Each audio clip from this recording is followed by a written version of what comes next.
Handcuffs bit into a teenager's wrists while two grinning officers mocked his tears, completely unaware they were digging their own professional graves. They thought they had cornered a helpless kid from the wrong side of town. They had no idea his father was the city's most ruthless federal judge. Neon signs from a dying strip mall cast long, distorted shadows across the wet asphalt of Route 42. Kai Ellison gripped the steering wheel of his hand-me-down Honda Civic, knuckles white, keeping his eyes locked on the speedometer. It was a quiet evening, and the 17-year-old was riding the high of a major victory. On the passenger seat rested a heavy brass trophy, first place state regional debate championship.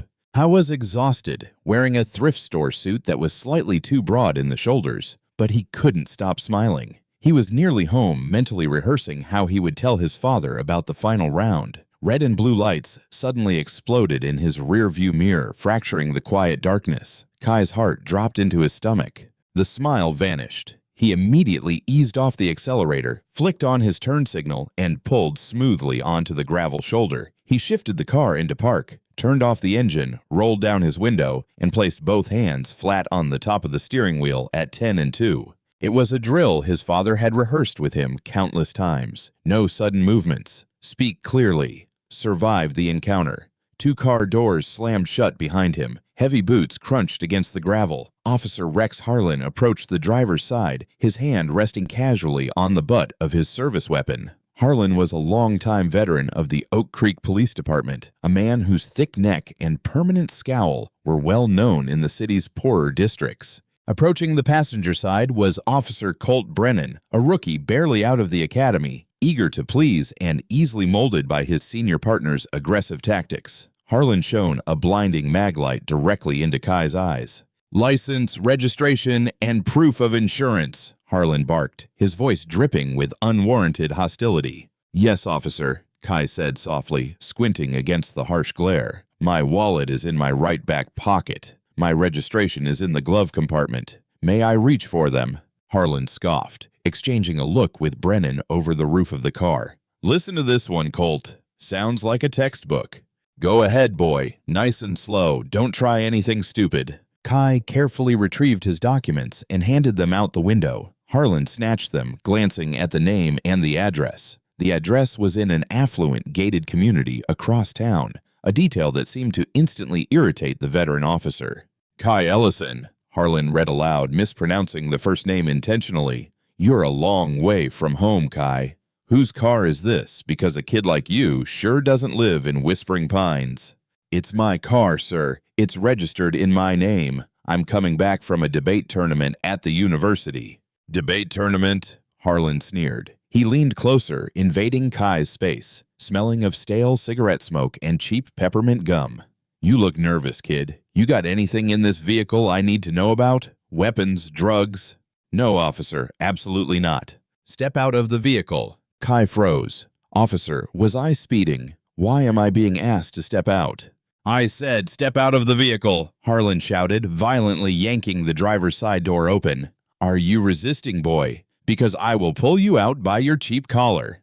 "I'm complying, sir," Kai said quickly, unbuckling his seatbelt and stepping out into the cold night air. "Hands on the hood. Spread them." Harlan shoved Kai roughly against the cold metal of the Honda. Kai bit his lip, forcing himself to stay silent as Harlan kicked his legs apart, patting him down with aggressive, intrusive force. On the passenger side, Brennan had opened the door and was tearing through Kai's belongings. The rookie grabbed the debate trophy and tossed it carelessly onto the floorboards, pulling out Kai's meticulously organized briefing binders and dumping the papers across the front seats. "Find anything, Colt?" Harlan called out, keeping a heavy forearm pressed against the back of Kai's neck. "Just a bunch of papers and school junk," Brennan replied, sounding almost disappointed.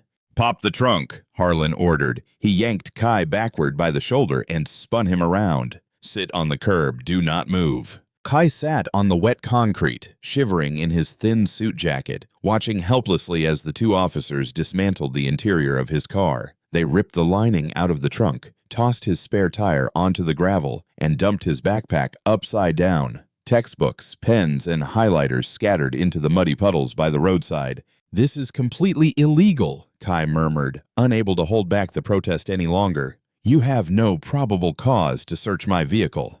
Harlan stopped, slowly turning around. He walked over and stood directly over the teenager. "What did you say to me, you little punk?" "I said you don't have probable cause. I didn't commit a traffic violation." A cruel smile stretched across Harlan's face. He reached to his belt and unclipped his handcuffs. "Is that right?" "Well, Mr. Lawyer, I say I smelled marijuana. I say you were swerving over the yellow line, and now I say you're resisting a lawful order and acting belligerent." Before Kai could process the threat, Harlan hauled him off the curb by his lapels. The officer spun him around, slamming him face first into the side of the cruiser. Metal bit into Kai's wrist as the handcuffs were ratcheted down so tightly they cut off his circulation. "Officer Brennan," Harlan barked, "read this piece of garbage his rights. We're taking him in for suspected DUI and resisting arrest." Brennan hesitated for a fraction of a second, looking at the terrified, completely sober high school student. But the rookie quickly buried his conscience, clearing his throat and reciting the Miranda rights. Kai closed his eyes, a single tear cutting through the dirt on his cheek. He didn't fight. He didn't yell. He just let the cold reality of the metal cuffs sink in, knowing that his survival depended entirely on his silence. The fluorescent lights of the Oak Creek precinct buzzed with a maddening, insect-like hum. The station smelled of bleach, stale sweat, and cheap, burnt coffee. Kai was dragged through the double doors by his bicep, his wrists aching terribly, his suit jacket now torn at the shoulder seam. Desk Sergeant Doyle barely looked up from his crossword puzzle as Harlan and Brennan hauled the teenager to the booking counter. "What do we have here, Harlan?" Doyle mumbled, chewing on the end of a blue pen. "Caught this one out on Route 42, Harlan bragged, shoving Kai slightly so that he bumped against the high wooden counter.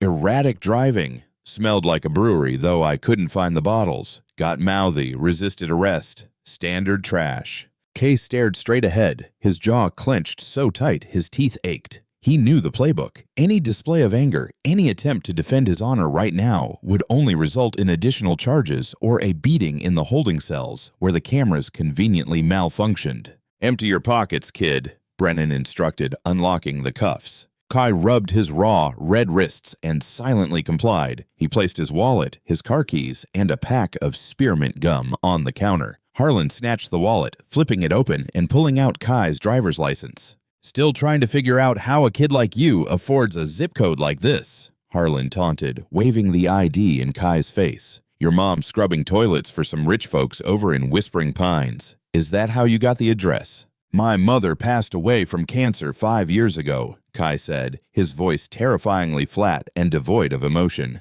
Harlan laughed, a dry, barking sound. "Boo-hoo, take off your shoelaces, your belt, and your tie. You're going in cell 4. "I am entitled to my phone call," Kai stated, looking directly into Harlan's eyes. "You'll get your call when I feel like giving it to you," Harlan snapped, stepping forward to intimidate the teen. But Kai didn't flinch. He just stood there, stripped of his belt and tie, holding on to a quiet, ironclad dignity that seemed to infuriate the older cop even more. "Give him the phone, Doyle," Brennan muttered, looking around nervously. "Let's just process the paperwork and get it over with." Harlan rolled his eyes, grabbed a heavy black receiver from the wall-mounted rotary phone, and shoved it at Kai's chest. "Make it quick. Go ahead. Call your daddy. Tell him you're a criminal." Kai dialed a number from memory. He didn't dial a cell phone. He dialed a direct restricted landline. Miles away in the heart of the city's downtown judicial district, the Honorable Silas Ellison was sitting in his cavernous, mahogany-paneled chambers. At 52 years old, Silas Ellison was a towering figure in the legal world. Appointed to the federal bench years earlier, he was famously known in the press as the Iron Gavel. He was brilliant, uncompromising, and absolutely terrifying to corrupt prosecutors and lazy defense attorneys alike. He had just finished presiding over a grueling emergency injunction regarding a civil rights dispute. Silas was exhausted. He was still wearing his heavy black judicial robe, the silk rustling slightly as he reached for the glass of scotch on his desk. Before his fingers could touch the glass, the private, unlisted red phone on his desk rang. Only 3 people in the world had that number. Silas picked up the receiver instantly. "Ellison." "Dad." Silas's blood ran cold. The voice was trembling, stripped of its usual confident cadence. "Kai, where are you? Are you all right?" I'm at the Oak Creek precinct, Kai said, his voice dropping to a whisper. Dad, they pulled me over. They tore the car apart. They threw me against the hood and arrested me. They're charging me with resisting arrest and suspected DUI. Silas stood up so fast his heavy leather chair slammed into the bookshelves behind him.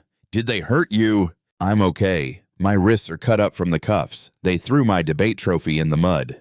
Through the receiver, Silas could hear a voice laughing in the background. Officer Harlan, tell Daddy to bring a blank check, kid. It's gonna be a long night. A terrifying silence fell over Silas Ellison, the kind of silence that preceded a hurricane. All the warmth of a loving father vanished, replaced instantly by the cold, calculating wrath of a federal judge whose life's work was dismantling systemic injustice. Kai, Silas said, his voice dangerously soft and perfectly level, do not say another word to them. Do not answer any questions. Do not sign anything. I am on my way. The line went dead. Silas didn't bother changing into his street clothes. He didn't grab his briefcase. He simply threw his heavy wool trench coat over his black judicial robes, snatched his car keys, and walked out of his chambers. His face was a mask of pure, unadulterated fury. Back at the precinct, Kai hung up the phone and handed it back to Harlan. Well,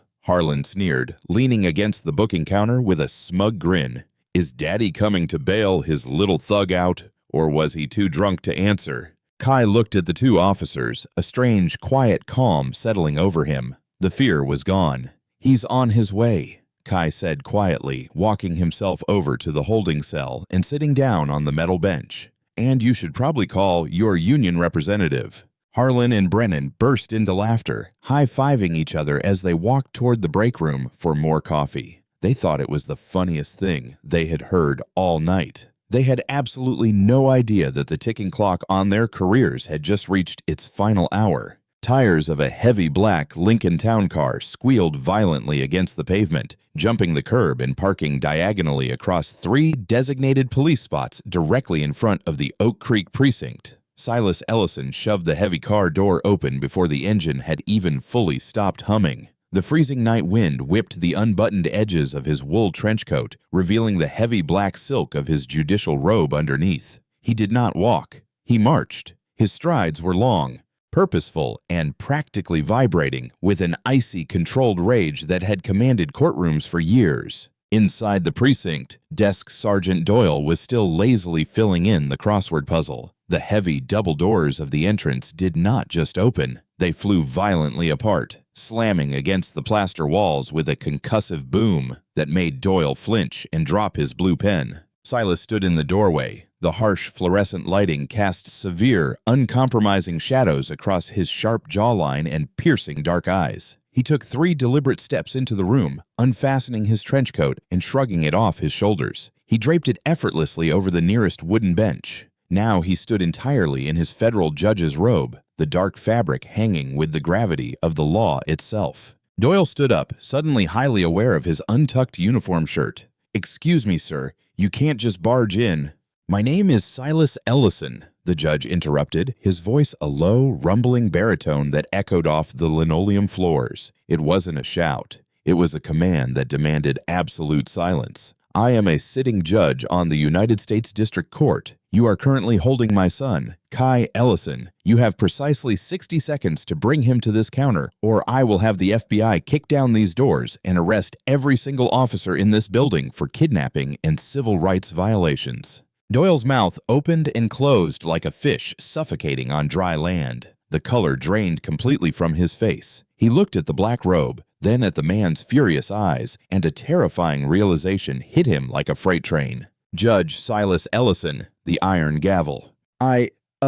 Judge Ellison, Your Honor, Doyle stammered, his hands shaking as he hovered over his computer keyboard. "I didn't process the arrest, sir. Officers Harlan and Brennan brought him in. They said—" "I care exceptionally little about what they said," Silas stated, stepping directly up to the booking counter and leaning over it, his presence swallowing the space. "Where is my son?" Before Doyle could hit the intercom, the door to the break room swung open. Officer Rex Harlan strutted out, a styrofoam cup of coffee in his hand, chuckling at a joke Officer Colt Brennan had just made behind him. "Hey, Doyle!" Harlan barked, completely oblivious to the towering figure in black standing at the counter. "Did the punk's daddy show up to pay his tab yet? Tell me the apple doesn't fall far from the trashy tree." Silas turned slowly. He locked eyes with Harlan. The silence that followed was absolute, suffocating, and heavy enough to crush bone. Harlan stopped dead in his tracks. The smug grin slid off his face so fast it was almost comical. His eyes darted from Silas's stern, aristocratic face to the unmistakable black judicial robe, and finally to the polished leather shoes. Brennan, stepping out behind his partner, bumped into Harlan's back, peered over his shoulder, and physically recoiled as if he had been slapped. "Are you the officer who arrested the young man in cell 4? Silas asked, his tone deceptively quiet. Harlan managed to choke out, his chest suddenly tightening. He tried to puff himself up, relying on years of street intimidation, but it evaporated under Silas's withering stare. He was driving erratically, suspected DUI, resisting. Fascinating. Silas cut him off smoothly. He reached into the pocket of his robe, pulled out a small leather notepad and a gold fountain pen. "Badge number." "Excuse me?" Harlan said, his bravado twitching back to life. "Listen, pal, I don't care what costume you're wearing. Your kid broke the law." "Badge number," Silas repeated, stepping away from the counter and walking directly toward Harlan. He stopped mere inches from the veteran cop. "You have detained a minor without notifying his legal guardian. You have subjected a 17-year-old child with no criminal record to an illegal search and seizure, violating his Fourth Amendment rights. You have falsified charges of driving under the influence without administering a breathalyzer, a field sobriety test, or a blood draw. And you have laid hands on my son, leaving contusions on his wrists. Now give me your badge number, or I will call Chief Victor Langley right now and have him suspend you before this coffee gets cold." At the mention of the chief of police, Brennan visibly panicked. "Officer Brennan, badge 8492, sir." The rookie blurted out, his voice cracking. "And Officer Harlan is badge 4421. "Shut up, Colt," Harlan hissed, his face flushing a deep, angry crimson. He glared at Silas. "You think because you're a judge you can intimidate me? Your kid was acting suspicious. I smelled weed. That gives me probable cause to search." "Is that your official statement?" Silas asked, jotting the numbers down with elegant strokes of his pen. "You smelled marijuana." "Yeah, I did." Silas snapped the notebook shut. "Excellent. That will be very useful when we review the dash cam footage. Speaking of which," Silas turned to Sergeant Doyle, who was sweating profusely behind the desk. "Sergeant, under authority of the federal bench, I am issuing a verbal preservation order for all dash cam footage from car 14, all body camera footage from officers Harlan and Brennan, and all internal precinct surveillance from the recent hours. If a single frame of data goes missing, is corrupted, or is accidentally deleted, I will hold you personally in contempt of federal court. Do you understand?" "Our state's indeed." "Yes, Your Honor. Crystal clear, Your Honor," Doyle practically shouted, frantically typing commands into his terminal to lock the files. "Good. Now unlock cell 4. Doyle scrambled from his stool, grabbing a heavy ring of keys and sprinting down the short hallway. Silas followed closely behind, ignoring the two paralyzed arresting officers. When Silas reached the holding cell, his imposing demeanor fractured for just a fraction of a second. Kai was sitting on the steel bench, shoeless, his suit jacket torn, rubbing his bruised red wrists. When the teenager looked up and saw his father, his lip trembled. "Dad," Kai whispered. Silas stepped into the cell the moment the bars slid open. He didn't say a word, he just wrapped his arms around his son, pulling him into a fierce, protective embrace. The black silk of the robe enveloped the shivering boy. For a long moment, the formidable federal judge was just a terrified, infinitely relieved father. "I've got you, Kai," Silas murmured into his son's hair. "I've got you. It's over." Silas gently pulled back, inspecting the raw, bleeding skin around Kai's wrists. A fresh wave of fury ignited in the judge's eyes, but he kept his voice soothing for his son. "Let's go home." As father and son walked back into the booking area, Harlan was leaning against the wall, trying to maintain a facade of defiance. Brennan looked like he was about to vomit. "This isn't over," Harlan sneered, unable to keep his mouth shut. "He still has charges pending. I'm writing the report right now." Silas paused halfway to the door. He turned, placing a protective hand on Kai's shoulder. "You are absolutely right, Officer Harlan," Silas said, his voice ringing with a chilling finality. "This is far from over. By tomorrow morning, the Department of Justice will open a formal investigation into this precinct's arrest statistics, specifically focusing on racially motivated traffic stops. By tomorrow afternoon, my private attorney will file a federal civil rights lawsuit against you, Officer Brennan, and the city. And by the end of the month, you will be begging for a plea deal to avoid federal prison. Enjoy your coffee. It's the last one you'll drink with a badge on your chest." Silas pushed the double doors open, guiding Kai out into the cold night air, leaving a suffocating silence in their wake. The fallout was biblical. Silas Ellison did not make empty threats. By the following morning, Chief of Police Victor Langley was standing in Silas's downtown chambers, profusely apologizing and sweating through his uniform. But apologies meant nothing to a father who had seen his son treated like an animal. The twist that truly nailed the coffin shut on Harlan's career didn't even come from the police dash cam, which conveniently experienced a glitch regarding its audio recording. It came from Kai's car. Unbeknownst to Harlan and Brennan, the hand-me-down Honda Civic was equipped with a dual-facing, motion-activated dash camera that uploaded directly to a secure cloud server. The camera captured everything: the flawless compliance by Kai, the aggressive hostility of Harlan, the illegal search, the destruction of the debate materials, and the crystal-clear audio of Harlan openly admitting to fabricating the charges just to teach the rich punk a lesson. When the footage was released to the Internal Affairs Division, the investigation exploded. It didn't just stay in Oak Creek. It caught the attention of regional news outlets. The video of the veteran cop violently assaulting an honors student in a thrift store suit, followed by the revelation that the teenager was the son of the state's most prominent federal judge, dominated the headlines for weeks. Officer Colt Brennan folded within a day, facing the terrifying wrath of a federal judge and undeniable video evidence. The rookie hired a lawyer and agreed to turn state's witness against his senior partner. Brennan testified that Harlan routinely fabricated probable cause, targeted minority drivers driving out of low-income neighborhoods, and used excessive force. Brennan confessed that he had been too terrified of Harlan's influence in the police union to speak up earlier. Because of his cooperation, Brennan avoided jail time, but the karma was absolute. He was dishonorably discharged from the force, stripped of his certifications, and permanently blacklisted from ever working in law enforcement, security, or public service again. He ended up taking a minimum wage job, working the night shift at a warehouse, entirely stripped of the authority he had so carelessly abused. For Rex Harlan, the hammer of justice swung with devastating, unparalleled force. The police union abandoned him the second the cloud footage went public. The Fraternal Order wanted nothing to do with a man who had practically handed a federal judge the ammunition to audit their entire department. Harlan was immediately suspended without pay, then formally terminated shortly afterward. But losing his badge was only the beginning. The district attorney, feeling the immense pressure from the federal bench and the public outcry,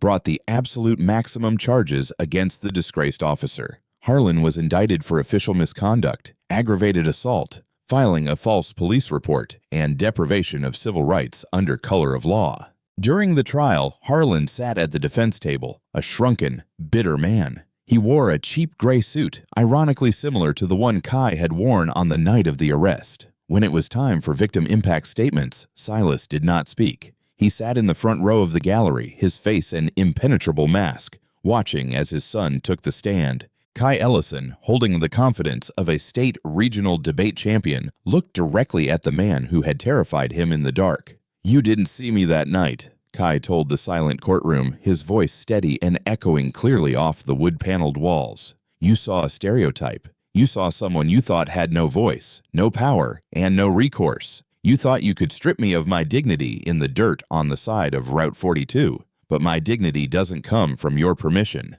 and justice doesn't bend to your prejudice."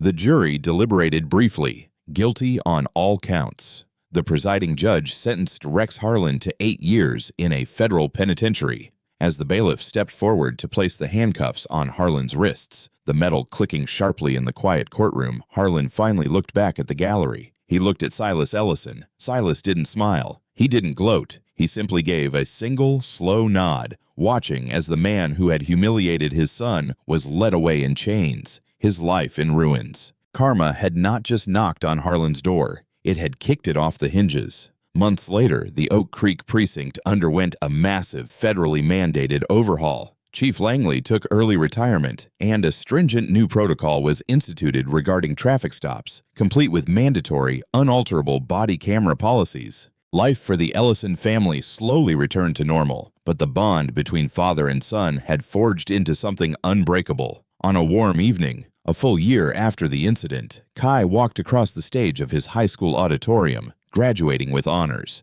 As he accepted his diploma, he looked out into the crowd. Sitting in the front row, wearing a tailored suit instead of a black robe, Silas Ellison clapped the loudest, his eyes shining with pride. They had faced the darkness of abuse and corruption, and they had won, not just with power, but with the undeniable, blazing light of the truth. If this story of absolute karma and the fierce protection of a father sent chills down your spine, don't keep it to yourself. Hit that like button, subscribe to the channel for more incredible real-life stories of justice served, and share this video with someone who needs a reminder that the truth always comes to light. Leave a comment below. What would you have done if you were in the judge's shoes?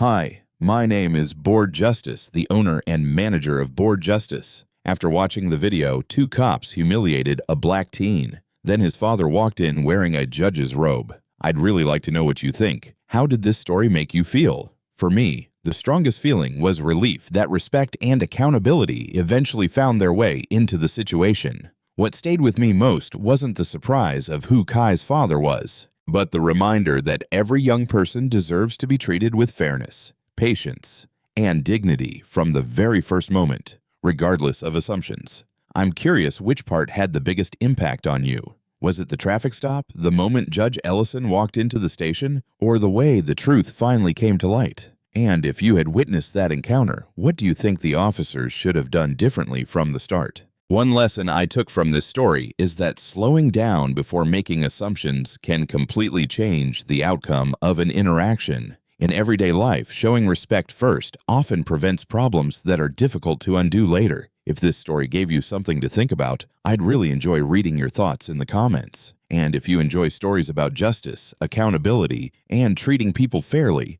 feel free to like the video or subscribe if you think it's worth your time.